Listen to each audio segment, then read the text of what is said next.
तालिबान द्वारा अफगानिस्तान में कुछ स्ट्रिक्ट लॉज की इम्प्लीमेंटेशन एक बार फिर से देखने को मिली है और ये लॉज जो है वो वुमेन के अगेंस्ट कहीं ना कहीं निकल कर सामने आ रहे हैं, क्योंकि यूनाइटेड नेशन की बात करें या फिर इंटरनेशनल सोसाइटी की बात करें तो वो इन लॉज को कंडेम कर रहे हैं, यानी कि उनके अगेंस्ट है।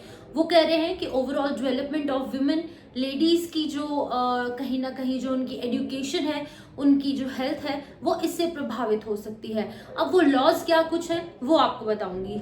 जहां पर तालिबान ने न्यू लेटेस्ट जो लॉज इम्पोज किए हैं, बहुत ही ज्यादा रिस्ट्रिक्शंस कहीं ना कहीं वुमेन पे है और साफ तौर से लिखा गया है कि पब्लिक प्लेसेस में अगर वुमेन को जाना है तो उन्हें मोटे कपड़े पहनकर जाना होगा और उनकी बॉडी का कोई भी पार्ट विजिबल नहीं होना चाहिए। उनकी फेस की बात हो, उनके पाँव से लेकर हाथ की बात हो, सभी बॉडी पार्ट्स उनके कवर्ड होने चाहिए। और साफ तौर से ये भी लिखा गया है कि जो उनकी आवाज है, यानी कि विमेन की जो आवाज है, वो भी पब्लिक प्लेसेस पर सुनाई नहीं देनी चाहिए।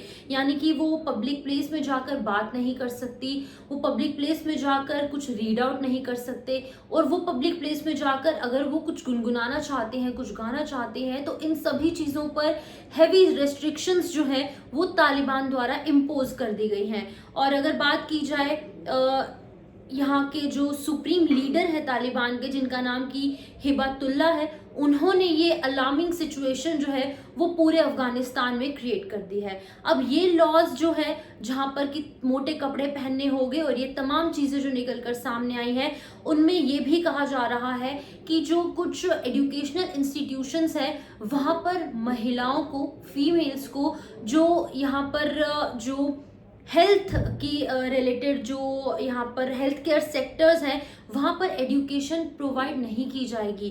तो ये भी काफ़ी बड़ी चीज़ निकल कर सामने आई है, जहाँ पर कि कुछ मेजर्स एक्सटेंड किए गए हैं हेल्थ केयर सेक्टर में कि उन लोगों को उनकी हेल्थ के रिलेटेड या फिर उनकी मेडिकल बॉडी के रिलेटेड जो है वो एजुकेशन प्राप्त नहीं करवाई जाएगी।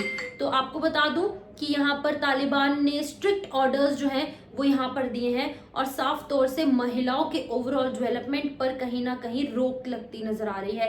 अब अगर हम बात करेंगे ओवरऑल सोसाइटी की, इंटरनेशनल सोसाइटी की, तो वो लोग इसको कंडेम कर रहे हैं, क्योंकि ऑब्वियसली जब महिलाएं एक कंट्री की जो है वो खुलकर सामने नहीं आ पाएंगी, वो अपने मन की जो चीजें हैं, जो ओवरऑल उनकी डेवलपमेंट इंडिविजुअली वो कुछ नहीं कर पाएंगी, तो एट द एंड जो फर्क है वो कंट्री की डेवलपमेंट पर पड़ेगा। और यूनाइटेड नेशन के जो स्पोक्स पर्सन है स्टीफन, उन्होंने कंसर्न जाहिर किया है। उन्होंने कहा है कि तालिबान द्वारा जो इम्प्लीमेंटेशन ऑफ स्ट्रिक्ट लॉज है उसको एक बार फिर से रिकंसीडर किया जाना चाहिए और इस रिकंसिडरेशन के बाद इन लॉज को हटा दिया जाना चाहिए। और साथ ही साथ जो इंटरनेशनल कम्युनिटी है, उन्होंने भी साफ तौर से कहा है कि इमीडिएट एक्शन कहीं ना कहीं इस ऑपरेसिव जो यहाँ पर पॉलिसीज है उनके अगेंस्ट लेना चाहिए। और ये जो लॉज इंप्लीमेंट हुए हैं इनको इंटरनेशनल कम्युनिटी ऑपरेसिव पॉलिसीज करार दिया है और अफगानिस्तान की जो वुमेन है उनके फंडामेंटल राइट्स और उनकी जो बेसिक फ्रीडम है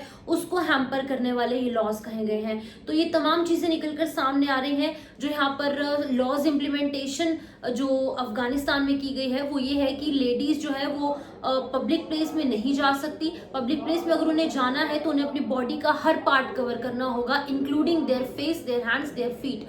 और उसी के साथ साथ वो पब्लिक प्लेस में कुछ बोल नहीं सकती जोर से, ताकि जो अन्य लोग वहां पर होंगे, जो बाकी जो मेल्स वहां पर होंगे, उनकी वो आवाज नहीं सुन पाए। तो ये तमाम चीजें सामने आई हैं। आपकी क्या कुछ राय है कमेंट बॉक्स में जरूर रखें।